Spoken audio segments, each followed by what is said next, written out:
Sveiki visiem un sveiki, Inga. Šodien mēs viesojamies viena pie otras.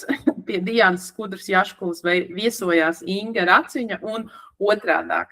Oriģināli man šīs meistarklašu sērijas sākās kā neliels ievads pirms praktiskās meistarklases, kā sākt būvēt jaunas ienākumu plūsmas, izmantojot prasmes, kas mums katram jau ir un ir savādākas. Šobrīd šī meistarklase ir noslēgusies, ir daļa cilvēku, kas jau pie tā aktīvi strādā, bet tēma par to, kas mūs ierobežo, ko ar to varētu darīt un kā patiešām nonākt līdz rezultātiem, ir aktuāla. Tādēļ šodien mēs tad tiekamies online ar Ingu, un pirms es dodu vārdu Ingai, es nolasīšu, varbūt, ko mākslīgais intelekts apkopoja par Ingu, un tad tu varētu palabot, un tad mēs varētu apmainīties ar viedokļiem un iet jau tālāk diskusijā par to, kā atrast veidus un risinājumus un metodus, kā dzīvot labāk, uzlabot savus ienākumus, uzlabot savu labklājību, labbūtību un arī pārvarēt dažādus iekšējos blokus. Nu, lūk, Inga Raciņa strādā ar cilvēku pašizziņu un transformāciju, izmantojot neirografiku un citas radošas metodas. Viņa palīdz cilvēkiem saprast sevi, atbloķēt iekšējos ierobežojumus un virzīties uz savu mērķu realizāciju. Inga, cik patiesi intelekta rīks tevi noraksturoja un kas vēl būtu jāzina cilvēkiem, ar ko tu esi nodarbojusies un kur tu esi bijusi iekšā pēdējos gadus 20? Čau! Prieks būt šeit kopā ar tevi par mākslīgo intelektu. Diezgan precīzi, bet ir teksts neirografika un citas radošas metodas. Šobrīd citas radošas metodas nav, ir tikai neirografika. Es atradusi šo spēku un jaudu neirografikā, bet iepriekš ir bijušas, citas radošas metodas, bet ne par to šodien stāsts. Ja drīkst jautāt, kā tu pati nonāci līdz neirografikai, jo tā nav tāda īpaši izplatīta, par ko mēs dzirdam skolā vai apkārt vidē, arī priekš manīm tas bija jaunums. Kā tu līdz tam nonāci?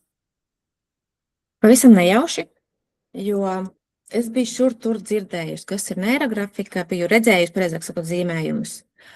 Es paskatījos tiem zīmējumiem, kas tas tāds ir?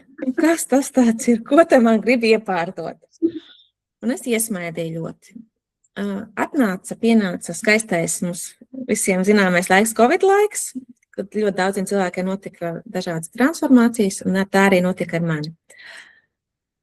Atkal atnāca pie man šī neirografika. Lūk, un tad es, labi, darīt man nav ko, pazīmēšu, pastīšos, kas tas tāds ir. Uzzīmēju vienu reizi, uzzīmēju otru reizi, un tad, kad es sapratu, kad tu vari realizēt savus mērķus, kad tu uzzīmē, un tas tiešām reāli piepildās. Tad man bija tāds, tur kaut kas ir. Un tā es sāku pamazām zīmēt arī vairāk un vairāk. Un šobrīd arī strādāju ar sievietēm, citām rādu šo ceļu, bet tiešām tu vari realizēt savus mērķus, savus sapņus. Atliek tikai uzzīmēt. Pie tā mēs noteikti atgriezīsimies vēl arī detaļās. Jo man tā doma, kad mēs šo sarunu virzam arī varbūt kā iepriekšējās lietas struktūru, 3 blokos. Viena lieta, kāpēc mēs paši neredzam varbūt ne tikai savus talantus, bet arī kāpēc mēs paši sevi ierobežojam, sabotējam, un pat ja mums ir kaut kāds mērķis, ja vēlme, ja mēs vismaz akceptējam, ka es drīkstu to vēlēties, kas arī ir liela problēma, ka daudzi pat ir samazinājuši tās savas ieceres un samazinājuši, ka ir jau labi tā kā ir, sūdīgi ir, bet ir labi tā kā ir. Bet ja pat man šis mērķis ir, tikai retajam izdodās patiešām viņu arī sasniegt, nepakrist pa ceļam un nepadoties. Tas būtu tā kā pirmais bloks. Tad otrajā blokā mēs meklējam, un būs ļoti interesanti uzzināt arī par neirografiku, kā tieši šī metode var palīdzēt un kā tad viņi strādā. Un trešajā sadaļā noslēgt to visu, patiešām ar tām praktiskajām jautājumiem, kā tas var palīdzēt, lai es finansiālo savu labklājību uzlabotu, nospiecīgi vai nopelnītu mazāk, vai tērētu mazāk, vai varbūt pārvaldīt labāk kapitālu. Lūk, bet es zinu, ka intelekts arī sameklēja un raksturoja laikam mani. Jā, man bija interesanti arī par tevi izlasīt. Es uzrakstīju, lai man atbild, kas tu tāda esi, jo mūsu satikšanās ir arī internetu vidē ieraudzīju par tevi. Nu, lūk, tātad Diāna Skudra ir finanšu jomas praktiķe ar vairāk nekā 20 gadu pieredzi, kas strādā ar cilvēkiem individuāli un grupās, veido kursus par finanšu pratību un ieguldīšanu, palīdz izveidot personīgus finanšu plānus, fokusējas ne tikai uz naudu, bet arī uz cilvēku iekšējiem blokiem. Viņš programmas ietver finanšu auditu, ienākumu palielināšanas stratēģijas, ieguldīšanas pamatus. Un viņa ir cilvēks, kas palīdz sakārtot attiecības ar naudu. Vai tā ir, vai man pareizi pastāstīja? Nu, apmēram jau laikam tā ir, jā, man ir praktiskā pieredze, nu jau laikam būs 25 gadi, ļoti ātri es uzbūvēju karjeru un saprotu, ka karjeru man neinteresēs, gāju uzņēmē darbībā un visu laiku tā dzīve veda gar stratēģiju, naudu, finansēm, bet pirmos 20 gadus es kaut kā ļoti fokusējos uz to, lai dabūtu un piesaistītu labklājību uzņēmumiem, korporācijām, projektiem, un es biju aizmirsus par sevi. Un kādā vienā brīdī ļoti bēdīgā dienā, jeb laika periodā, posmā, tādā tumšā, es nolēmu, ka pietiek fokusēties uz citiem, laiks ir fokusēties uz sevi, un es pavēršu šīs zināšanas pret sevi. Un ar cilvēkiem un komandām, protams, darbs ir bijis visus šos gadus, bet tādā publiskajā sociumā faktiski es tikai pirms gada nolēmu, ka būtu laiks izmēģināt savas spējas un padalīties ar tiem saviem secinājumiem arī ar citiem. Tā kā kopumā, jā. Parši. Ka mākslinieks intelekts nemelo. Šur tur. Noteikti, ka nē. Nu, lūk, ķeroties vērsim pie ragiem, saki, nu, tu noteikti arī strādājot ar diezgan daudz jau sievietēm un dāmām būsi novērojusi, ka, nu, man liekas, īpaši sievietēm Latvijā ir tā, ka mēs kaut kā sevi nenovērtējam, mums tā pašapziņa ir kaut kādu dažādu iemeslu dēļ, nu, tāda samazināta, ne visām, bet ļoti daudzām. Un tad tas ietekmē arī to, ka mēs kaut kā neredzam savas stiprās puses un talants, un šķiet, ja es tur neesmu korporācijā kaut kāda vadošā haizivs, un es tur neceļos 6 no rīta un vēl nesportoju, vienmēr cikot neesmu tur top, tad es neesmu gana laba. Bet kā tev ir, vai tu esi novērojis pirmkārt jau tādu tā kā līdzību, ka tas raksturo tādu vidējo latviešu sievietes sevis nenovērtēšanu, un kā tas pēc tam ietekmē tās spējas, šī pašapziņa ieraudzīt savus talantus, prasmes, nu, un patiesībā pēc tam monetizēt, būt no tā labumu. Jā, latviešu sievietes sevi nenovērtē, tā ka ļoti daudz, bet tas nav pārmetums viņām, tas ir faktu konstatācija, bet cik es redzu un skatos, tas viss ir nācis no mūsu bērnības ļoti, ļoti izteikti. Mēs esam, vismaz man paudze ir padomu laiki, un ļoti tas periods ir garš, un tad bija cits vērtības, un mums tā nepārliecība, tu neko nevari, tev ir jābūt kā visiem, ir ļoti, ļoti zemapziņā ielikta, un tas arī ietekmē vispārējo mūsu dzīvi, mūsu ienākumus, mūsu pašapziņu, ko mēs darām. Šobrīd nāk prātā viena konkrēta klienta dāma, kas man vienmēr teikusi ir, man neko nevajag, man pietiek ar to, kas man ir, viss ir skaisti, tāpat man nav mērķi, man nav liela mērķi, bet reiz nedēļā ar viņu zīmējot, neirografikas zīmējums, ja pieķēros neirografikai, viņa man pēc kāda laika stāsta, zini, es tur izdarīju to un to, man atnāca ideja, un es esmu realizējusi tādu un tādu ideju. Bez piespiešanās, bez neko, bet viņai pakāpeniski pamazām soli pa solim rauguši šī pārliecība, ko teica, ka viņai neko nevajag. Izrādījās tomēr, kad ir forši kaut ko gribēt, ka viņi atnākuši šī vēlme tikai ceļoties pārliecībai, realizēt savā dzīvē. Jā, tas ir īstenībā viens no tiem jautājumiem, ko man savā laikā uzdevu un ko es arī šobrīd mēdzu jautāt dažādos veidos cilvēkiem, dalībniekiem, ko es satieku savās programmās, cik tu šobrīd nopelni, cik tu vēlies nopelnīt, un tur ir kaut kāda neto atšķirība, tie ir procenti, to var izreikināt procentos, tur 15% vairāk es gribētu nopelnīt, vai tur 100% vai 5 reizes vairāk, un ir labi sev pajautāt, īstenībā to jautājumu, kāpēc tieši tik, kāpēc ne vairāk?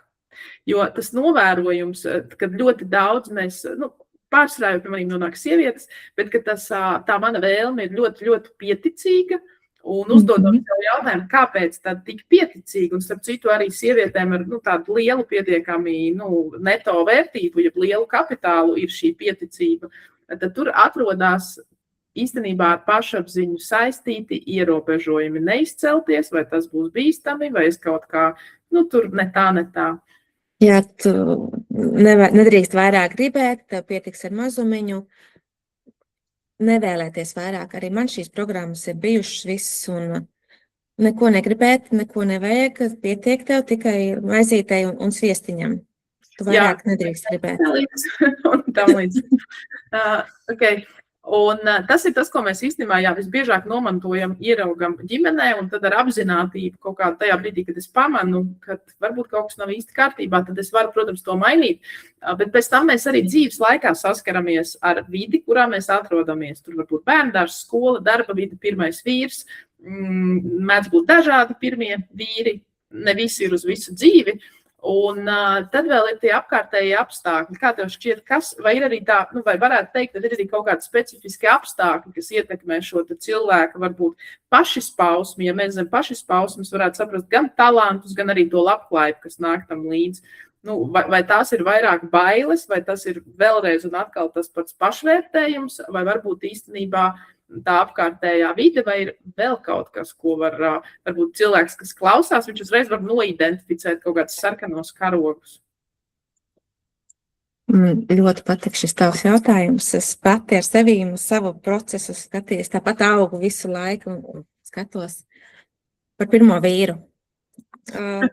Man pirmais vīrs bija lielisks, viss labi, viss superīgi, bet tā bija vide, kurā mani pazemināja. Es jūtos pazemināta. Varbūt viņš tā neuzskatīja, bet neko nedrīkst gribēt vairāk. Viss ir šī vienmēr jātaupa. Ir arī jātaupa nav, bet vienmēr es tiku pazemināta. Un es sev pieņēmu to, ka es tāda esmu, ka es neko nedrīkst gribēt vairāk. Lūzuma punkts vienmēr pienāk, ja šis mans radošums un viss, un kad es varu vairāk. Un tad manā dzīvē ienāca otrs vīrs. Tā ir tā apkārtējā vide, kuram ir pilnīgi citas ekspektācijas par dzīvi. Viņš vienmēr grib vairāk, viņš vienmēr iet uz lielākiem mērķiem. Un es ieraudzīju, ka es pati drīkstu, ka es esmu pašpietiekama, ka man šī pārliecība aug ar katru dienu. Un man ir sapņi no tā, ka es tikai gribu mazumiņu. Šis cilvēks blakus ļoti parāda to, ka tu drīksti gribēt vairāk, un tu to drīksti. Tu to vari sasniegt, ka viss ir tikai galvā un viss ir tikai limitācijās. Tā kā es teikšu tā, ka apkārtējā vide ļoti ietekmē tas, kas mums notiek. Man bija ļoti interesanti uzzināt, kāds būs tas tavs redzējums, jo es laikam varu parezonēt, kad apkārtējā vide, viena lieta ir, protams, tā, ko mēs tur paņemam tajā bērnībā, to mēs nevaram baigi daudz izvēlēties, bet pēc tam dzīvē arī jau ne līdz galam mēs varam izvēlēties, bet mēs nokļūstam tajā apkārtējā vidē un kaut kādā brīdī apzinātā vecumā, kas katram var būt savādāks. Arī iemesli, kāpēc mēs ieraugam, protams, var būt savādāki, varbūt, jo akūtāki viņi ir, jo ātrāk var ieraudzīt. Bet idejas, ka šī apkārtējā vide mūs vai gremdē, vai ceļ, man ir līdzīgs stāsts. Nav līdzīgs stāsts, bet es esmu otrajā laulībā, un pirmajā laulībā par to zemināšanu īstenībā bija diezgan līdzīgi, vai apzināti, vai neapzināti, neiedziļinoties detaļās, bet mans pašvērtējums, kas šķietami bija diezgan augsts attiecību sākumā, beigās bija jau zemāk par zemi, un tas bija, es pat pati nepamanīju, kā patiesībā viņš tā kaut kā zud. Un man nācās diezgan ilgu laiku atkopties. Man liekas, šobrīd es arī ļoti uzsveru, ka tas ir tik svarīgi, ja mums ir apkārt galds, iedomāsimies, ka tur ir 10 krēsli, uz vienu sēž es, un tad ir vēl 9 brīvi krēsli. Pieņemsim, ka ir kaut kādas jomas, kurās es vēlos attīstīties, vai tās ir finanses, vai sports, vai varbūt pašsajūta, vai tur garīgā attīstība, vai neirografika, un vēl kaut kas, kad es uz katru no šiem krēsliem es paskatos, kas īstenībā sēž man blakus tajā manā vidē, pie tā mana galda. Varbūt tur ir aizķērusies vīra māte, kura īstenībā man liek justies slikti vēl vai ne, vai kaut kāda kaimiņiene, tāpēc, ka viņa vienkārši tuvu dzīvo, vai bērnības draugs tikai tāpēc, ka es nezinu, mēs esam pieraduši tikties, un beigās sanāk, ka tie cilvēki, kas ir man apkārt, man nevis palīdz attīstīties un ir objektīvi, varbūt ar savām atsauksmēm, bet gluži otrādāk mani ierobežo un ir daudz vieglāk noslīgt nekā pacelties. Jā, piekrīt. Jā, tā kā videi jābūt, ir sava vide, ir ik pa laikam jāauditē. Un, ja mēs parunājam par to pirmo bloku, vēlreiz tāds pēdējais jautājums, tad mēs varētu pāriet pie tās neirografikas jau. Kā tev šķiet, tas tāds jocīgs jautājums būs, kā cilvēks pats sevi sabotē un vai vispār, neapzinoties. Viss ir tāds populārs termins, tur prokrastinācija un viss kaut kas cits, bet varbūt kas ir tie biežākie veidi, ko tu esi pamanījusi, un kā mēs mēdzam sevi sabotēt vai prokrastinēt? Manuprāt, mēs visi ļoti gribam sēdēt komforta zonā. Un tā, ka komfortiņš tas ir tāds. Tik labi komfortiņā. Un man patika kādreiz viena dāma teica, ka es stāstīju par saviem mērķiem, kad es gribu vairāk. Bet ko tu gribi? Bet tā taču visi dzīvo. Ko tu gribi? Kāpēc tev ir šis viss vajadzīgs? Un ir tik ērti sēdēt šī savā komforta zonā. Tas nekas, ka tev ir slikti. Tas nekas, ka tev, nezinu, vienalgās, ka katram savs, kas ir. Bet ir tik ērti būt upurītī, neko nedarīt, bet labāk pačīkstēt. Jā. Tas ir tas mans skatījums. Bet ko tu gribi? Bet visi tā dzīvo, bet visi tā nedzīvo. Un redzi, tas īstenībā sanāk, ja man apkārt pie tā mana galda ir tie krēsli aizņemti ar cilvēkiem, kur nedod Dievs, es esmu labākais starp viņiem visiem, jo tad man pat ir jājūtās nērti, pārējiem iet vēl sliktāk. Tad sanāk, ka es it kā esmu tajā vidē, es baigi nedomāju, kas man ir apkārt. Es sanāku sevi vienlaikus arī tādā veidā sabotēju, jo tie cilvēki jau nav ieinteresēti pēc būtības arī manā attīstībā. Jā, apkārtējā vide, atkal mēs nonākam pie apkārtējās vides. Jā. Protams, ir grūti viņu mainīt. Ir tā, ka tagad es pateikšu, es tevi nedraudzēšos vai es tevi nebūšu kopā, protams, tas nav tik vienkārši. Es no sākuma arī domāju, nē, tas nebūs stāsts par mani, man būs šie visi foršie cilvēki blakus, mīļie, bet tā nenotiek. Diemžēl šie vidi ir jāmaina. Viņi nomainās vienkārši. Es teikšu tā, es varu padalīties, kā gāja man. Es vienā brīdī sapratu, kad es esmu purvā līdz ausīm, viss ir slikti. Un arī tā mana vide, kurā es biju, bija tik ļoti jau tā kā sašaurinājusies. Es arī negribēju nevienu redzēt un vispār satikt, protams. Un tad man apkārt praktiski bija, nevienu neaizskarot, bija burtiski 2-3 cilvēki, bet tiem nebija labākie nolūki kopumā uz manu attīstību. Un darba vidē bija, tajā brīdī tiešām arī bija tā diezgan destruktīvi cilvēki apkārt, jo tas bija tāds vairāk sekundāri, un tas bija periodiski. Un praktiski es sapratu, ka man ir pirmais, kas jāizdara sevi aiz matiem, lai gan man nav spēks jāizceļ uz citu vidi. Un tajā laikā es nolēmu, es biju mazliet paņēmusi pauzi no studijām, no savas otrās izglītības medicīnā. Un es nolēmu, ka man ir jāizvelk sevi atpakaļ, tīri fiziski jāizliek pirmkārt vismaz uz 2 dienām citā vidē. Tīri tehniski. Un otrām kārtām es sāku meklēt internetā kaut kādas lietas, kas man interesē, un praktiski es iedomājos, ka šie krēsli, kas ir ap manu galdu, ir digitāli, un es sāku pieslēgties tādām digitālām jeb online kopienām, kas vēl joprojām ir palikušas manā laukumā, jo it īpaši, ja tu esi laukos, vai varbūt ir finanšu ierobežotība, vai varbūt ļoti daudz dažādu faktoru mentālie tajā brīdī, kad tu esi kaut kādā krīzē, tu neesi pats radošākais, spīdošākais un tāds, kurš ir ļoti socializēties. Un tad tas bija tāds tilts, caur kuru es sāku kāpt ārā un mainīt pamazām to vidi. Protams, viņi kaut kādā brīdī nomainījās. Un vēl jāsaka, ka tā vecā vide, ka tu ej no viņas ārā, nebūtu nevēlās, lai tu dodies.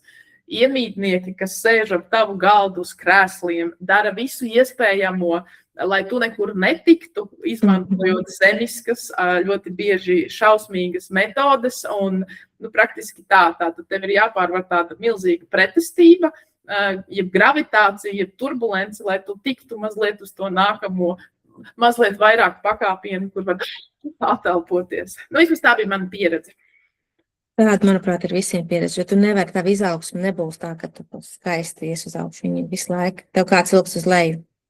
Visu laiku ir šis. Saulēcīgi vajag nogriezt, lai nevēlas.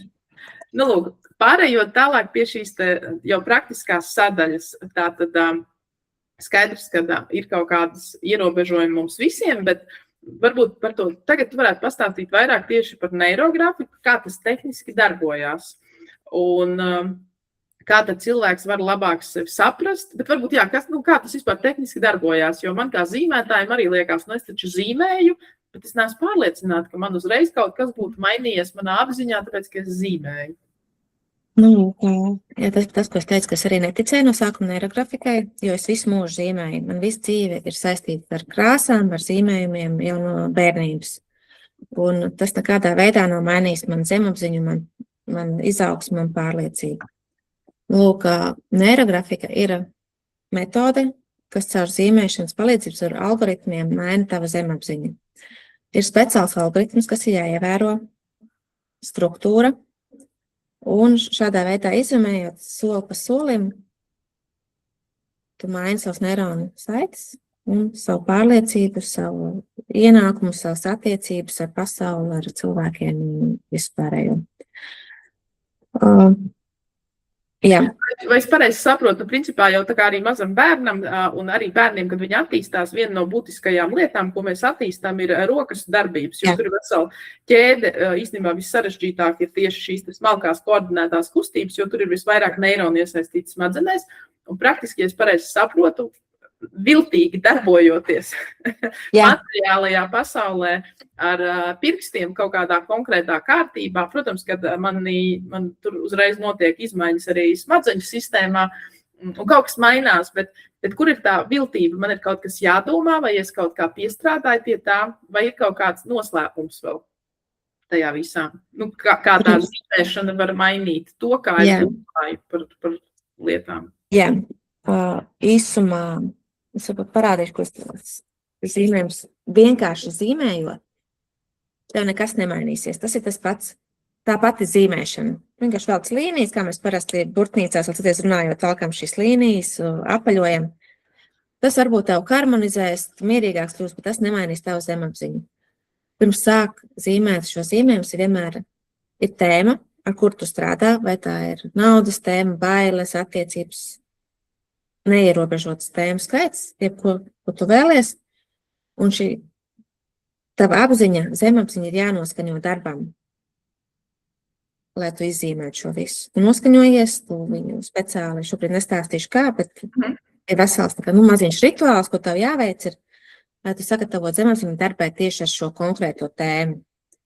Un tavā gadījumā, mēs runājam par finansēm, tad tu noskaņojies uz naudas tēmu, tu izrakstīji vārdus, tu dodi signālu zemapziņai, ar ko tu strādāsi, un tad ir speciāls algoritms, ko soli pa solim, tu zīmē un vadi iekšā procesā un darbojies.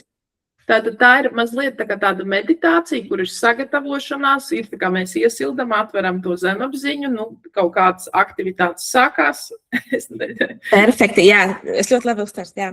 Un tālāk vienkārši, kad priekšdarbi ir veikti, mēs ejam iekšā tajā motorajā sadaļā, kur tālāk jau sāk stimulēt smadzenes, un praktiski tur kaut kas notiek apzināti un kaut kas zināmā mērā neapzināti. Perfekti. Mēs laikam atbildējām tā vienkāršotā ļoti jautājumā, kā zīmēšana var mainīt to, ko es domāju, vai manus kaut kādus tos limitus, jeb kā saka, ierobežojošās pārliecības, jeb uzskatus, un kas notiek smadzenēs neirografikas laikā. Jā, bet sarežģītāk mazam nevajag, tas nav jāzina. Galvenais ir ļauties procesam, īstenībā tā, jo tu mazāk par šo procesu zini, kas tur notiek, kāpēc tev jāuzvelk ir šāda līnija, vai kāpēc tev jāizdara ir šādi vai šādi. Jo mazāk ziņu, tu vairāk ļaujies, tu vari koncentrēties vairāk uz sevi, uz savām sajūtām, kas ir īstenībā būtiskākais. Nevis tieši šis zīmējums, ko tu dari, bet kā tu jūties. Vai tu uzskati, piemēram, tāpat nauda. Tu zīmē naudu, un tu šī mirklī tu zīmē, un tu domā, tā liek velt laika tērēšanu. Man nesanāk. Manu šķība līnija, vispār kas tās par muļķībām. Īstenībā tas ir nevis tu domā par neirografiku, bet tu domā tā par naudu. Tās domas visas, kas nāk tev galvā, kamēr tu zīmē, tas ir tieši par šo.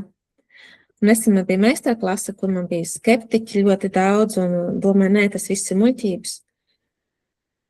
Es viņai liku visu laiku, viņa man stāsta, saka, tu dažādas frāzes, un tagad tu salīdzini to, ko tu man teici, pieliec klāt par naudu. Un tagad pieliec, kāpēc tu domā tā par naudu. Un beigās, tu atrod, ieraugi tieši to, ko tu stāsti man un domā, ka tieši tas arī ir par šīm programmām un vispārējo. Un zīmējot, viņš vienkārši maina. Piefiksē un maini. Jā. Un starp citu ļoti bieži arī saku, pieraksti, ko tu domā. Kādas tā domas nāk mums? Un ļoti bieži tā, ka man atnāk ļoti daudz radošas idejas. Par retrītu, ko es esmu uzorganizējis, biznesa idejas. Jo zīmējot, tev ir savā ziņā miers un harmonija. Tu esi laiku velti sev, savām vēlmēm, savai izaugsmai.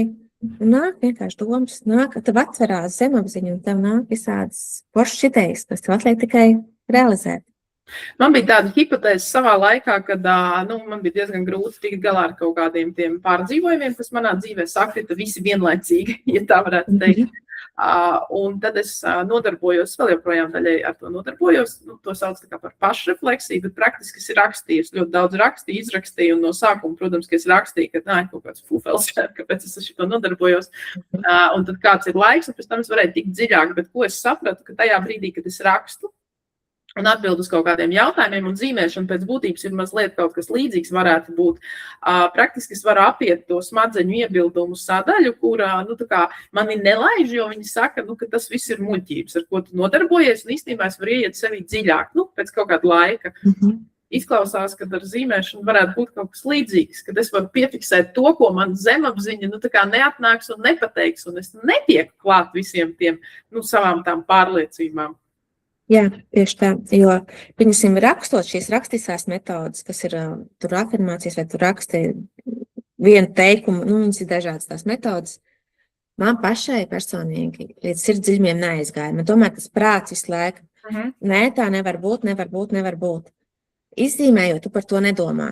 Un tu vienkārši vienā dienā konstatēji, bet man vairs nav šī programma. Es esmu izzīmējis, es esmu atlaidus, es esmu transformējis viņu. Protams, nenotiek pēc viena zīmējuma. Nav tā, ka tu uzzīmēs, tev notiks magics un tev būs miljoni. Protams, ka nē. Tas ir vienkārši jautājumiem. Cik reizes tad man būtu jāuzzīmē, lai kaut kas mainītos? Es saprotu, ka te nevar būt viennozīmīga atbilde, bet varbūt kā tā pieredze rāda, kad var sākt pamanīt pārmaiņas un cik tad bieži vajadzētu zīmēt un cik tas daudz aizņem laika. Jā. Ir tā, ka arī es nevaru viennozīmīgi pateikt, ka vajadzēs 1 vai 40 zīmējumus, jo tas atkarīgs no katra cilvēka personīgi, cik tev ir dziļš bloks, cik tev ir dziļš ierobežojumi dziļi. Bet uz saviem piemēriem, ko es esmu zīmējusi un cik es esmu darījusi, piemēram, ideja par tiem pašiem dzīvokļiem. Mēs ar vīru vienojāmies, ka mēs vēlamies jaunu dzīvokli. Es viņu vakarā uzzīmēju, man patīk viss caur zīmēšanu risināt, es viņu vakarā uzzīmēju, nākušā dienā aizsot pie manikīra pateica, atver tādu un tādu portālu, paskaties dzīvokli, tur ir forši. Kamēr viņi man vīlē nagus, es attaisu, uzrakstu savus parametrus, ko es vēlos, un pirmais dzīvoklis, ko es vēlos, ir šis dzīvoklis, kurā es šobrīd arī dzīvoju, un viss notiek. Viens zīmējums. Tanī pašā laikā, pašos pirmsākumos neirografikas manos, man bija, kad es nevarēju pārdot savu īpašumu dzīvokli, kas man bija mazā pilsētā. Vairāk kā pusgadu es lieku sludinājumus un pilnīgi nekas nenotiek. Ja kāds piezvana, tad tikai grib uz nomaksu, kas nav interesanti nekādīgi. Un tas bija viens no pirmajiem, bet pirmais case, ko es sapratu, gribu pamēģināt, kā šis strādā. Un es vienā nedēļā uzzīmēju 4 zīmējumus tieši uz šo, kad es vēlos pārdot savu šo īpašumu. Un notiek tas, kad es braucu nedēļas beigās uz šo mazpilsētu, 3 klienti, visi šo dzīvokli vēlas, jau konkurence rodās, tagad kam lai es viņu pārdodu? Ja, tie bija 4 zīmējumi. Man lielākais zīmējumu skaits, kas man ir bijis uz tādu savu vēlmi, ir 20 zīmējumi, apmēram, es konkrēti neskaitīju. Es ļoti gribēju ceļojumu uz Barcelonu, 20 reizes nācās zīmēt, bet ir vēl viens bet. Un es gribēju teikt, tu varētu pēc tam lieliski turpināt šo sarunu, ir vajadzīga darbība. Tikai zīmējot, nekas nemainīsies. Ne, mainīsies. Bet arī šo dzīvokli, lai pārdotu, es varēju zīmēt kaut vai 150 zīmējumus, bet ja es neielikšu šo sludinājumu, kad es viņu vēlos pārdot, nekas nenotiks. Un ir vajadzīga šī darbība. Tāpat arī par citām tēmām ir vajadzīga šī darbība. Man viena ļoti laba draudzene, 4 bērnu mamma un augsta līmeņa respektīvi personāla vadības jomā, ja tā varētu teikt, reiz stāstīja, kad, lai cilvēkam notiktu pārmaiņas, ir jāsakrīt 3 tādiem tā kā faktoriem. Pirmkārt, ir kaut kāda neapmierinātība ar esošo situāciju, un tas ir labi. Ir jābūt kaut kādam vismaz virzienam vai mērķim, kur es gribu nokļūt, un te var noderēt manifestācija, visas tās rakstīšanas, ko es gribētu, ja? Bet trešā lieta, kad ir jāspēr kaut kāds pats minimālais solis, un tad, kad šīs 3 lietas sakrīt, tad ir iespējams arī tā kā transformācija, progress, izmaiņas. Tātad, ja kaut kas no tā visa nenotiek, tad tā ir vienkārši tāda laba laika pavadīšana. Tieši tā, un piekrītot tavas draudzenes teiktajam, šis otrais solis, neirografikas solis ļoti labi strādā, kad tu izzīmē, kad tu transformē, jo bieži vien zemapziņa pretojās tam, taču vieglāk sēdē komfortzonā, tad izzīmēt, parādīt to, ka tu vari ielikt šo domu daudz dziļāk, nevis ar vārdiem, bet ar izzīmējot ar smalko motoriku. Pēc manas pieredzes un mana klienta pieredzes ļoti labi strādā. Jā, tātad acīm redzot, ja es pareizi saprotu, kas to zina, iespējams, kad varbūt pat mūsu ceļi kaut kur tur sakrastosies, bet tātad tev būs paredzēta ļoti drīz arī 21 dienas tāda programma, un tātad, ja es pat gribētu piedalīties, ja, tad, ja tu minēji, ka tev garākais laiks, ko tu zīmējot, ieraudzīji rezultātu, bija 20 dienas, tad principā ar 21 dienu, ja kādam ir vēlme pamēģināt tādu zīmēšanas eksperimentu, pat ja tā ticība nav, ka tas kaut ko varētu mainīt, tad praktiski ar 21 dienu varētu teorētiski pietikt, lai paskatītos, vai patiešām tās ir tikai muļķības, vai tomēr īstenībā tas var palīdzēt man ieraudzīt to, ko tādā klasiskā izpratnē vienkārši sēžot, es neieraudzīšu, jo mūsu tā zemapziņa, ja tie sargi, ja advokāti iekšēji, viņi var ir ļoti labi dresēti un bērnībā ir ļoti labi attīstījušies, lai mūs pasargātu. Bet tad mēs pieaugam un praktiski tie iekšējie, dažādi viņus mēs varam nosaukt, bet tie eksponāti, ja tie paterni, ko mēs pielietojam, vairāk mums nekalpo, bet ieraudzīt mēs viņus arī nevaram. Un tad ir vajadzīga vai kaut kāda meditācija, vai kaut kāda interesanta prakse, vai tur var kaut kāda pašrefleksija ar sevīm strādāt, un zīmēšana izklausās arī, ka varbūt viena no tām ļoti labajām metodēm, kā īstenībā es varu tikt pāri tiem žogiem, ko mana,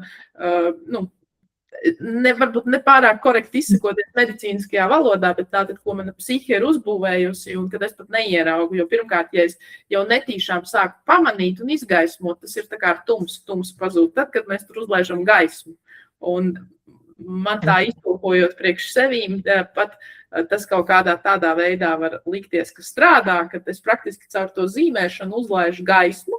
Es nodarbinu savus sargļos mehānismus ar zīmēšanu, un kamēr viņi ir aizņemti, es principā ieraugu to problēmu, un tajā brīdī, kad viņi ieraugu, es viņu izgaismoju.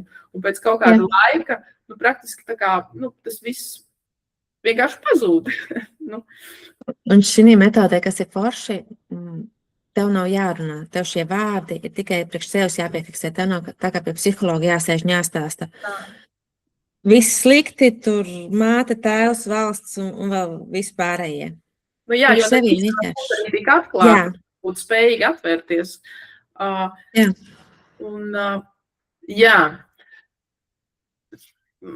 Izklausās interesanti, ko es vēl gribēju pajautāt. Kā tev šķiet, tu jau arī nonāci līdz šai metodei, gan jau tāpēc, ka saprati, ka ar prātu vien nepietiek, bet varbūt arī klausītājiem var palīdzēt, kā mēs varam noformulēt, kāpēc mūsuprāt nepietiek ar to prātu, lai mainītu ieradumus, jo tiešām ir visi tās labās apņēmības, tur 1. janvāra apņemšanās, tur pirms vasaras apņemšanās, un kādas tik nevēl tur mērķi un nodomi, un šķiršos, nešķiršos, un tur notievēšu, ēdīšu vairāk. Bet tad, ja ir tikai prāts. Es saku, viss ir zemapziņa. Tas viss sēž mūsu bailes, mūsu pārliecības, mūsu domas par cietu. Tas viss ir tikai mūsu zemapziņā, kas ir mūsu bērnībā ielikts dzīves laikā. Tas tikai un vienīgi ir zemapziņa. Jā. Tas ir mans skatījums uz dzīvi. Šķietam, ka tā tas varētu arī būt. Jautājums, vai es varbūt vēl kaut ko piemirstu pajautāt, kas būtu jāzina par neirografiku, nezinu, piemēram, vai cilvēks kaut ko īpaši var sajust pēc pirmās reizes, vai ir kaut kādas situācijas, kad nevajadzētu ar to nodarboties, ka tas var būt bīstami, vai, varbūt kaut kādas lietas, kas būtu jāzina pirms mesties iekšā tādā piedzīvojumā.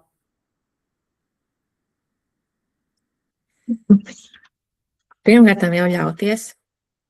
Kaut ja tu esi skeptiks, vienkārši ļauties procesam. Bet ierobežojumi idejiski nav. Ir zīmējot, ir dažādas drošības tehnikas, kas ir jāievēro, bet tas ir jau tad, kad tu sāc zīmēt, neirografikas instruktors, ar kur tu zīmē, viņam ir jāzina, un viņš tev arī stāstīs procesā. Šobrīd par to stāstīt būtu diezgan bezjēdzīgi, bet tur ir savu veidu figūras, kas ir obligāti jāizdara. Ir posmi, lai būtu drošība, ka tu visu izstrādās, līdz galam strādās. Bet neko sliktu tu izdarīt nevari. Tas tāpat kā aiziet uz sporta zāli vienreiz, tu muskuļus neuztrenēsi, varbūt kaut ko atlaidīs, varbūt sapratīs savas problēmas vai kaut ko tam līdzīgi. Bet katram cilvēkam kaut reizi dzīvē, manuprāt, būtu jāpamēģina, kas ir neirografika. Kaut vienu zīmējumu uzzīmēt un saprast, tas ir priekš viņa, tas nav priekš viņa. Tikko atcerējos savu foršo vīru, viņš 1,5 gadu skatījās, ko es nodarbojos un ko es zīmēju. Un tad viņš pats sāka zīmēt. Jo viņš redzēja manu transformāciju, manas notikumus apkārt un kad tas strādā. Nav tā, ka viņš aizrāvīs, ka katru dienu viņš zīmē, un tas arī nav vajadzīgs zīmēt katru dienu, bet viņš redz šo procesu, šo transformāciju, šīs pārmaiņas. Un īstenībā viņš bija arī tas, kurš ieteica man turpināt ne tikai pašai zīmēt, bet arī ar sievietēm zīmēt, jo viņš šī visā ieraudzīja vērtību. Mainoties no pašai. Redz, cik jauki. Un varbūt mēs varētu noslēgt to otro bloku, kas attiecās par neirografiku kā metodi. Manuprāt, man vismaz noteikti kļuvuši skaidrs, kā tas var palīdzēt. Un pat, ja kāds ir skeptisks par zīmēšanu un neirografiku, ir pietiekami daudz tādi arī racionāli izskaidrojumi, kā patiešām sīkā motorika maina tīri neironu darbību, un noteikti, kad ir vērts pamēģināt, kaut vai pamēģināšanas pēc un redzēt, jo neko sliktu tas noteikti neizdarīs, tas var tikai palīdzēt. Bet saki tā, labi, piemēram, kad kā tev ir praksē, kad bieži varbūt arī dāmas nāk un viņas zīmē, jautājums, kā izdodās pēc tam tie bloki noņemās, un kā tev šķiet, kas ir vai ir pēc tam kaut kāda labā prakse, ko vajadzētu darīt pēc tam, lai tas labais nodoms, vai tās būtu attiecības, vai nauda, vai labklājība, arī ieviestos dzīvē. Jā, noteikti ir jādara šis nākošais solis, kaut vai mazais solis, bet šis solis ir jādara, jo zīmēt var kaut vai 120 zīmēt, bet nekas mainīsies, bet tev ir jāsver šis pirmais solis. Vēlēs iepazīties ar vīrieti. Tev jāieliek kaut vai Tinderī sludinājums, bet tev viņš ir jāizdara. Jo, kā es smējos, tev var atnākt vīrietis santehniķis pie durvīm, vai tas būs tas, ko tu vēlēsies. Šis mazais solis ir jebkurā vēlmē jāizdara. Kaut ja tas būs maziņš, kaut ja tev liksies nenozīmīgs solis, bet viņš ir jādara. Vai varētu īstenībā varbūt mazliet pat precizēt to neirografikas to domu, kad mēs sākumā pārunājām, kad latviešu sievietes ir tāds ļoti pieticīgas, nereti tam ir iemesls šī pašapziņa, kad mums tās tā kā mazumiņš, man jau būs labi, nav jau tik slikti, tā kā es jau vēl tur, nost nemirstu, pie ārsta var neiet. Un, kad īstenībā caur to neirografiku es varu pamainīt, mazliet plašumu un atļaut sev vairāk vēlēties, un īstenībā es atveru sev šos vārtus, un pēc tam, ir svarīgi, kad es esmu atvērusi sev, kad es drīkstu, kad es pārēju uz to rīcību. Perfekti pastāstīt. Kaut arī par to pašapziņu man atnāca ideja, doma, kas man nebija pirms tam ienākas prātā. Tu izzīmē pašapziņu, tu jūties pelēka pele. Tu izzīmē, un šīs sajūtas jau ir savādākas. Un tad ir svarīgi šo sajūtu kā nostiprināt ar šo mazo solīti, kaut vai uzkrāso lūpas, ieliec šo savu pārliecību iekšā. Uzkrāsojies, uzliec make-upu. Tas tam nav jābūt solim, ka tagad te ir runā publiskus skatuves. Nē, maziņš solīts. Jā. Nopērts augstupēšu kurpes, mazu solīti. Labi, augstupēšu kurpes, tas varētu būt nākamais solis, bet uzkrāso lūpas un izēja ar smaidu. Jā, man šķiet, tie mazie soļi ir ārkārtīgi būtiski, jo arī kalnā tu var uzkāpt ar maziem soļiem, maratonu tu var noskriet pa solim, tu tā kā nevari galopā. Tas tā nestrādā. Tieši tā. Un runāja par maziem soļiem. Mēs sākam ar finanšu tēmu. Tad es tev uzdošu jautājumu. Man arī sagatavot jautājumu tev ir, pieņemsim parādīt manām klientēm, ar ko sākt. Tu esi izzīmējis naudas tēmu, tu esi transformējis, un tu saproti, ko tu vēlies. Bet ja tev no kurienes sākt, ja pilnīgi tu izzīmē, tev liekas, vēl joprojām ir haoss. Labi, zīmējam, otru zīmējam, trešo zīmējam, bet kur šī nauda, kas man būtu jāsāk darīt, tavuprāt? Tas ir īstenībā labākais punkts, kur sākt, ja tu arī saproti, ka haoss, jo ko nozīmē haoss? Haoss pēc būtības, man patīk to saukt, kad ir jāsaliek sev pa plauktiņiem tāds tā kā sava prāta un finanšu audits. Ar to prātu īstenībā lielā mērā arī palīdz neirografika. Bet tīri ar to tehnisko finanšu auditu, tur ir nepieciešams mazliet zināšanas, un kā mēs to darām ar dāmām un kungiem, kad, principā, izejot cauri konkrētiem tādiem vienkāršotiem ļoti uzdevumiem, bet tos var nosaukt par finanšu uzdevumiem, cilvēkam vienkārši ir uzdevums salikt kopā tos savus faktus, kas tad notiek ar maniem ienākumiem, cik es gribu nopelnīt, cik es tālu no tā esmu, kas notiek ar manām izmaksām, ar manām saistībām, ar maniem ienākumiem, aktīviem, cik viņi nes atdevi, kāda ir man neto vērtība. Respektīvi, tagad cilvēks iziet tādā vienkāršā veidā, tam savam tādam tehniskajam finanšu un iespēju auditam, tad viņam tā hausa vietā, ka viņš nezina, ar ko sākt. Beigās parādās skaidrība. Man īstenībā ir problēma ar ienākumiem. Man ir jāstrādā pie tā, lai palielinātu ienākumus. Vai varbūt man ar ienākumiem viss īstenībā ir labi, bet tā nauda zūd tādā caurā mucā. Man ir jāsaprot, kur viņa zūd un jāiemācās, dažas lietas jāpamaina dzīvē, lai paliktu arī pārpalikums, tas pārpalikums jāsāk vairot, bet pirmais solis noteikti ir noauditēt to savu esošo situāciju, to hausu salikt pa plauktiņiem, un tad, kad man tā plauktiņa sistēma ir salikta, tad jau tālāk nākamais ir praktiskas lietas, ko var darīt, lai savus ienākumus uzlabotu, un praktiskas lietas, ko var darīt, lai, ja man jau ir kapitāls, finanšu un nemateriālais, kā viņu pēc iespējas labāk apsaimniekot, lai gūtu no tā vai labākas atdeves vai lielākus ienākumus. Tas pirmais konkrētais solis, kas būtu jāspēr, tev ir tā kā ieteikums, vai tur ir katram jāstāsta personīgi? Principā es ieteiktu uztaisīt šo tādu finanšu auditu. Viņš izklausās varbūt ļoti sarežģīts, ka tas ir tā kā finanšu audits, bet es teikšu tā, ka pirmām kārtām ir jāspēj nosaukt, kādas ir manas gada dzīvošanas izmaksas. Tātad praktiski, ja es to nezinu, tad es paskatos savā bankas konta, vai kaut kādā citā vairāk kontu izrakstos, un es saprotu, cik tad mana dzīve šobrīd pie mana dzīves līmeņa izmaksā man mēnesī un attiecīgi gadā. Tas ir viens rādītājs, kas būtu jāzina, jo praktiski Tā ir mana brīvības cena, ja manas finanšu neatkarības cena, manas dzīvošanas izmaksas. Un tajā brīdī, kad es arī zinu, cik tās manas dzīvošanas izmaksas ir, un lai cik jocīgi nebūtu, ļoti daudzi nezina šīs izmaksas, tā, kad nevar pateikt, cik man ir nepieciešams gadā, lai es īstenībā dzīvotu pilnīgi mierīgi esošajā dzīves līmenī un nesatrauktos.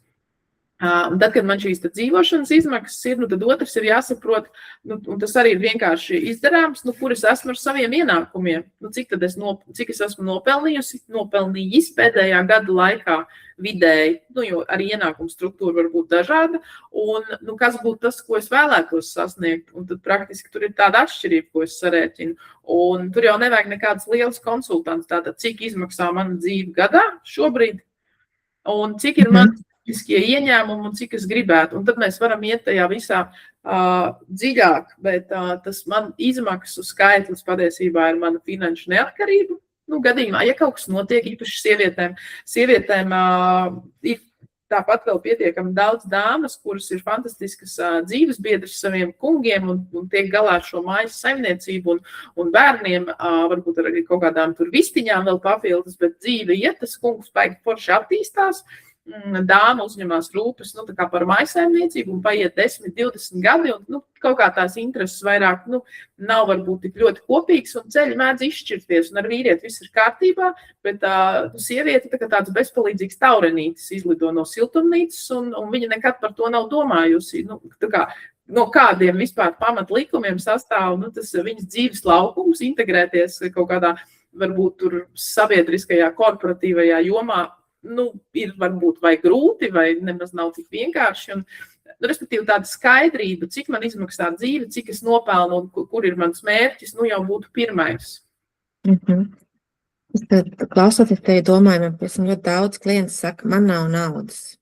Mēs izzīmējam, bet viņām ir tā kā šī nedrošības sajūta, paliek, viņas ir gatavs iet rīkoties un strukturēt savus finanses, bet es esmu visu mūžu dzīvojis ar vīru, un man ir ļoti maz tās ienākumi. Ar ko es varu sākt? Ar cik lielai summai jābūt, lai vismaz kaut kāds sāk struktūru veidot savu kāds uzkrājumus, kas ir tas, kas ir drošības. Lai mēs pat ķertos pie jebkādas struktūras vai sarežģītām lietām, bez tiem pamatiem nevarēs iztikt. Līdzīgi kā uzņēmumā ir kā bilanci, peļņas zaudējuma aprēķins, naudas plūsma, bet tas šķiet sarežģīti. Ja mēs noņemam visu to sarežģītību nost, arī man vienalga, vai es esmu mājsaimniecībā, vai es esmu viena savā saimniecībā, tātad man ir tas mans maciņš, kurā nāk iekšā iet ārā nauda, tā naudas plūsma, un man ir kaut kādi ienākumi, ar kuriem es varu vai nevaru rēķināties, un izdevumi, ar kuriem man kā minimums ir jārēķinās, uz kuriem es varbūt varu vai nevaru ietaupīt. Man ir šie skaitļi jāzina un jāuzraksta uz papīra, jo ļoti bieži tas man nav naudas vai tas stress vai drošība, tam nav nekāda sakara ar tiem skaitļiem. Tas ļoti bieži ir no bērnības nācis, jo bērnībā mamma uztraucās par naudu vai varbūt bija kaut kādas problēmas. Mums vispār padomu laika bērniem, kas ir 40 plus, bija tā kā hronisks naudas deficīts, nauda ir kaut kas slikts, naudas trūkst, tas ir saistīts ar konfliktu, pārdzīvojumiem un tad mums ir viena lieta ir tās emocijas, bet nav iespējams pārvarēt emocijas, kamēr man nav skaidrs skaitļi salikti. Tāpēc es neatkāpšos no tā, ka pirmais solis ir īstenībā salikt savus skaitļus kopā, vai ar kaut kādu palīdzību no ārpuses, vai ir pietiekami daudz informāciju atrodam internetā, vai ar ChatGPT var nākt pie manīm, uztaisīt, tā kā pēc kārtas iziet to auditu, un tad beigās paliek skaidrs, jo, lai mēs justos droši kā sievietes un pārliecināti, mums patiesībā ir jāsaprot, cik man izmaksā dzīve gadā, un no kurienes es to varu nosakt. Gadījumā, ja kaut kas notiek, ja kaut kas ar vīru notiek, vai ja kaut kas negrib strādāt vairāk, vai dzīvē mēdz būt ļoti dažādas situācijas, un ir svarīgi, es tūlīt atbildēšu, ļoti svarīgi, ka man ir skaidrs, kā es varu nodzīvot vismaz pusgadu, vēlams gadu. Ja kaut kāds force majeure notiek, jo tajā pusgadā, varbūt arī gadā, ir pietiekami liela iespēja pārkārtoties, savu dzīvi pārkārtot, kaut kādas izmaiņas veikt, bet ja es dzīvoju tā kā no rokas mutē, Un sanāk, ka, ja man jāatbild uz jautājumu, cik ilgu laiku es varu nodzīvot, ja kaut kāds force majeure notiek, un tur ir mazāk par mēnesi, tad mums tajā aizmugurē, tajā limbātiskajā sistēmā, vai vienādi sakot, tur, kur mums ir tāda, varbūt es nepareizi pateicu, respektīvi, fonā ir tāds visu laiku tā kā stress neapzināts. Un ir ļoti liela, tiešām ļoti mainās tā pašapziņa, nevis pašapziņa, bet sajūta, kad es zinu, ka ja kaut kāds force majeure, es gadu varu dzīvot. Un arī sociālās garantijas tiem, kas strādā algotu darbu, to, ko var nosakt no bezdarbnieku pabalsta, varbūt tur kaut kādā situācijā slimības pabalsts, ja viņš nav iztērēts, arī tas skaitās. Un, tā vai savādāk ir jābūt skaidrībai. Bez tā nevar. Un tad, kad man ir skaidrība, no tā jau izriet arī es saprotu, vai man pat paliek kaut kāda brīva līdzekļa, ko es varu novirzīt, varbūt ieguldīšanai, jo mans mērķis ir, pēc iespējas ātrāk tikt pie, kaut kādiem, audzēt to ieguldījumu portfeli, lai es tiktu pie pasīvākiem ienākumiem.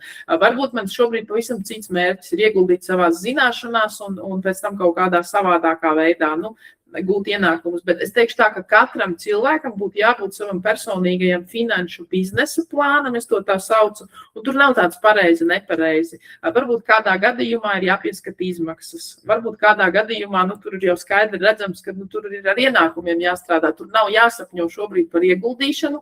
Protams, ka 50 eiro mēnesī ir labi novirzīt un ieguldīt, jo pirmkārt cilvēks apgūst prasmes ieguldīšanā, jo, tīri laiks daudz ko maina, es jau, apgūst, tos instrumentus.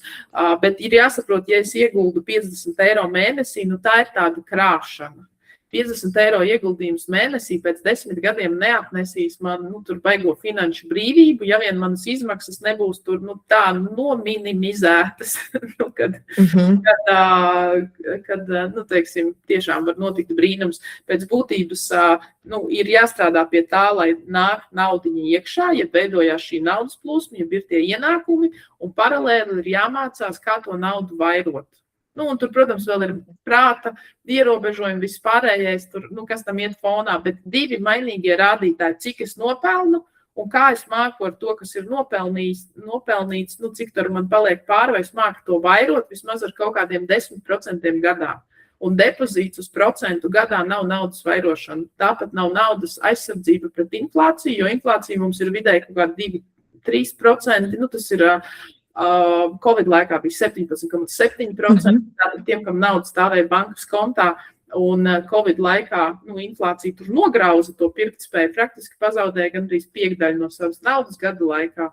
Tūlīt ar enerģētisko krīzi, kas neizskata, nevis enerģētisko krīzi, bet ar šo te tuvu austrumu konfliktu ir ļoti liela iespēja, ka tas atstās seku uz enerģijas izmaksām, un mēs to redzēsim savos komunālajos maksājumos. Jautājums vienkārši, cik liela būs tā inflācija. Un atkal tiem, kam naudiņa stāv bankas kontā jeb zeķē, tā kā nemanāmi vienkārši, pazaudēs daļu no tās vērtības, un tas ir mūsu, īpaši arī sieviešu pienākums celt šo finanšu pratību un lēnā garā gan apgūt to, kā īstenībā ieguldīt, un to gan var sākt to apgūšanu ar 50 eiro, 20 eiro, 100 eiro, bet ir jāsaprot, ka es mācos, es krāju, bet tas man varbūt neuzreiz tur atnesīs to finanšu brīvību, īpaši man jau 40, 50 gadi, un diez vai es līdz 150 nodzīvošu.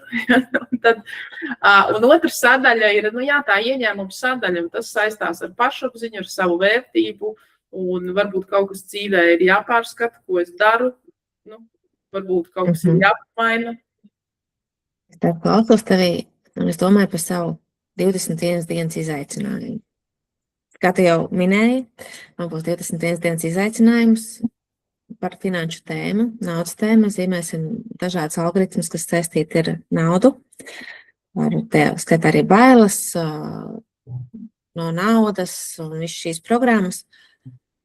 Un es klausos tevī, es domāju, tad superīgi paralēli, kad viens ir, ka tu izzīmē, un otrs ir uzreiz, nevis gaidīt pēc gada, vai tur man atnāks tur biznesa idejas, sākšu darboties, bet uzreiz spērt šos praktiskos soļus. Man tas ir ļoti, ļoti par naudu, soli pa solītim ļoti, ļoti svarīgi. Tas ir vissvarīgākais un tas ir visgrūtākais, jo es domāju, ka reti kuram arī no tiem cilvēkiem, kuri klausās, trūkst pieredze vai kompetence vai izglītība vai grādi, tur iespējams vairākiem klausītājiem ir vairāki grādi, un man gribās uzreiz iedot piemēru, kad mēs tiekamies tādā darba grupā, nedaudz cilvēki, kas aktīvi strādā pie tā, lai kaut ko tiešām izdarītu un uzbūvētu jaunu ienākumu plūsmu, un tur ir ar doktora grādu, ar maģistra grādiem, ar ilgadējām pieredzēm, augstos amatos, un visgrūtāk ir nospērt vienu soli praktiski un īstenībā iet pa to ceļu, kas to naudu var atnest, jo mēs esam gatavi vēl kaut ko uzlabot, vēl padomāt, vēl pagatavoties, vēl kaut ko tur piepucēt, man vēl nav skaidrs, man vēl jāuztais, man vēl jāpazīmē, ja? Man rīt es būšu gatavāks. Par zīmēšanu neirografikā ir tas, ka tev ir daudz vieglāk, tu izzīmē, un tev ir daudz vieglāk spērt šo soli. Viens ir pat dzīvokli, tas ir tāds vienkāršākais piemērs, bet tev ir viegli spērt šo soli. Man kādreiz tā kā ļoti nepatika runāt. Šādā sarunā es svīdu un bālēju, es vispār nevarēju neko parunāt, man būtu uši jāskrien. Šis viss ir izzīmēts, šis viss ir mainīts, transformēts. Un tas nenotiek tā, ka tu uzzīmē un viss tev jārunā. Vienkārši pakāpeniski soli pa solītim, tā kā dabīgi lopu sīpolam nos to miziņu un tu atrod šo īsto kodolu. Tas nenotiek sāpīgi. Tas nenotiek, tas varbūt nav tā, kā mēs visi gribam, vai vakar jau viss būtu kārtībā, bet tā dabīgi un maigi tas notiek. Tas solīts, ko tu transformē, un tev ir vieglāk spērt šo soli, šo pirmo soli spērt. Nu, ko? Man bija jautājums vēl, es domāju, ka man šķiet, ka mūsu laiks jau tuvojās jau tam. Es esmu aizraujušās. Rekomendējamajam maksimālajam limitam. Saki, kā tev šķiet, ja cilvēks ir kaut kādā dzīves situācijā, kad viņš jūtās apjucis vai varbūt domā, vai ir jau visu kaut ko izmēģinājis, ir arī tāds skepse, jo tagad ir ļoti daudz visi šie interneta guru un visādi skolotāji, mācītāji un kauči un tam līdzīgi. Un viņš tā nav īsti pārliecināts, bet tajā pašā laikā viņš varbūt nesaprot, ko darīt vai nedarīt. Ir kaut kāda viena lieta, ko tu viņam varētu ieteikt? Bez tā, kad noteikti paskatīties, kas tā būs par 21 dienas meistarklasi un ja nekas cits, tad vismaz kaut vai ar zīmēšanu varēs forši nodarboties, plus vēl neko nezaudējot, iespējams, kaut kas varētu mainīties. Bet, vai ir kaut kāds ātrais padoms, ko tu varētu iedot, līdzīgi kā tu man jautāji par finansēm. Es nezinu, ar ko sākt, un kur es saku, kad ir jāsaliek ciparu uz papīra, bet kā ir tavā gadījumā, kas varbūt ir tas, ko tu vari ieteikt cilvēkam, lai dotos uz priekšu? Šodien jau, ko viņš var šodien izdarīt jau? Pirmais, kas man nāk prātā, ieelpot un izelpot, izskaitīt līdz 5 un tiešām spērt šo soli. Tas ir pats vienkāršākais, kas var būt, jo elpa ļoti maina mūsu ar stāvokli. Tas ir pats pirmais, jo zīmēšana prasa tomēr savu laiku, savus resursus. Vienkārši elpa. Un 5, 4, 3, 2, 1 un spērt šo soli. Ok, ko? Tas ir tāds ātrais, ko mēs katrs varam izdarīt. Tas neprasa daudz resursus, vai ne? Tas jau, manuprāt, arī, nevis manuprāt, bet tas jau arī ir tas galvenais, ko arī iesaka, kad ja tu esi satraukumā, jeb tādā stresā, vienam sakot, kādā no tām fight, flight, jeb freeze, respektīvi reakcijām, tad pēc pirmais ir atgriezt savu mentālo stabilitāti uz šeit un tagad, tur vislabāk palīdz elpošana, un tur ir dažādi vingrinājumi, bet pēc idejas ieelpot, aizturēt elpu un izpūst, tas arī labi palīdz.